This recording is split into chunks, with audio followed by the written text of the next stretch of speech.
अस्सलामुअलैकुम वरहमतुल्लाहि वबरकातुहू। मेरे प्यारे नाज़रीन, मुझे उम्मीद है कि आप लोग खैरियत व आफियत से होंगे। अल्लाह आपको खुश रखे, हिफ्ज़ व अमान में रखे।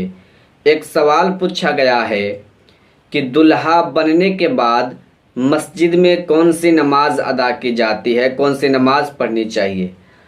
आप देखे होंगे बारहा कि हमारे गांव मोहल्ले में ये मशहूर हो चुका है कि जब किसी लड़का का शादी होता है, जब वो सज धवर जाता है, तैयार हो जाता है पूरे मुकम्मल तरीके के साथ, तो बारात जाने से पहले मस्जिद में जाकर नमाज अदा करता है, नमाज पढ़ता है। तो एक भाई साहब है और उनकी सवाल ये थी कि कारी साहब ये बताइए कि दुल्हा बनने के बाद कौन सी मस्जिद में नमाज अदा की जाती है। तो मेरे प्यारे नाज़रीन, आज के इस वीडियो में हम आपको बताने जा रहे हैं कि दुल्हा बनने के बाद कौन सी नमाज पढ़ी जाती है और नमाज कौन सी है, फ़र्ज़ नमाज है कि वाजिब नमाज है कि सुन्नत नमाज है। तो बस आपसे गुजारिश है कि आप वीडियो में बने रहिएगा और वीडियो को एंड तक देखिएगा। और अभी तक हमारे चैनल को सब्सक्राइब नहीं किए हैं तो चैनल को भी सब्सक्राइब कर ले, ताकि हर रोज़ नई नई आने वाली नोटिफिकेशन आप तक मिलते रहे। देखिए मेरे प्यारे नाज़रीन, दुल्हा बनने के बाद जो नमाज पढ़ी जाती है वो नमाज फ़र्ज़ नहीं है, न वाजिब है। वो नमाज नफल नमाज है। अगर आप पढ़ते हैं तो सवाब मिलता है, अगर आप नहीं पढ़ते हैं तो कोई दिक्कत नहीं है। लेकिन अगर हमें जो चीज़ करने में सवाब मिलता है तो उस काम को करना हमारे लिए बहुत ही फ़ायदा है।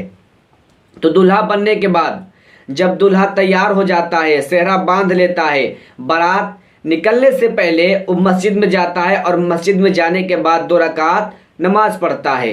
तो नमाज कौन सी है? नफल नमाज। और कितनी रकात पढ़नी चाहिए? 2 रकात।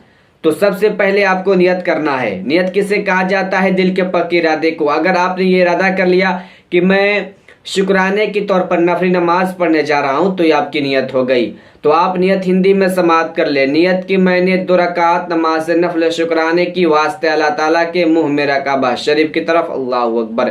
अब इसके बाद आपको दोनों हाथों को कान के लौ तक ले जाकर नाफ के नीचे नियत बांध लेना है। अब नियत बांधने के बाद आपको पढ़ना है साना, साना के बाद औज़ुबिल्लाह, इसके बाद 1 मरतबा सूरह फातिहा यानी अल्हम्दुलिल्लाह। इसके बाद आपको एक कोई सूरा पढ़ना है। सूरा मिलाने के बाद फिर आपको रुकू और सजदा करना है। जब आपकी 1 रकात नमाज अदा हो गई तो आपको दूसरी रकात के लिए खड़े हो जाना है। तो देखिए आज हमारे गांव मोहल्ले में ये मशहूर हो चुका है कि अगर दुल्हा बारात निकलने से पहले अगर मस्जिद में 2 रकात नमाज नहीं पढ़ता है तो लोग कहते हैं कि उसकी निकाह नहीं होगी।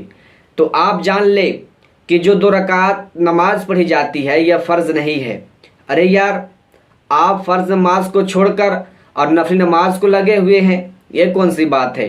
ठीक है, आप पढ़ ले, बेहतर अच्छा है कि जो काम करने में हमको सवाब मिलता है तो अच्छी बात है कि हम सवाब कमा ले। अगर आप 2 रकात नफली नमाज पढ़ते हैं तो आपको सवाब मिलता है, अगर आप नहीं पढ़ते हैं तो कोई दिक्कत नहीं है। लेकिन ये पढ़ना आपके लिए ठीक है, अगर आप नहीं पढ़ते हो तो उतना कोई ज़रूरी भी नहीं है। मेरे प्यारे नाज़रीन, मैंने आपको बता दिया कि दूल्हा बनने के बाद कौन सी नमाज पढ़ी जाती है, कितनी रकातें पढ़नी है, कैसे नियत किया जाता है। तो वीडियो को शेयर कर दे, इसलिए कि अभी जितने हमारे मुसलमान भाई हैं जिनकी शादी होने वाली है या फिर जिनका शादी करीब है, वो इस वीडियो को जरूर देखें। उनके लिए वीडियो खास करके मैंने बनाया था। जब उनकी शादी होगी, जब वो दूल्हा बन जाएंगे, तो बारात जाने से पहले 2 रकात कौन सी नमाज पढ़ी जाती है। तो आपको समझ में आ गया होगा। वीडियो को शेयर कर दे। अस्सलामु अलैकुम व रहमतुल्लाहि व बरकातुहू।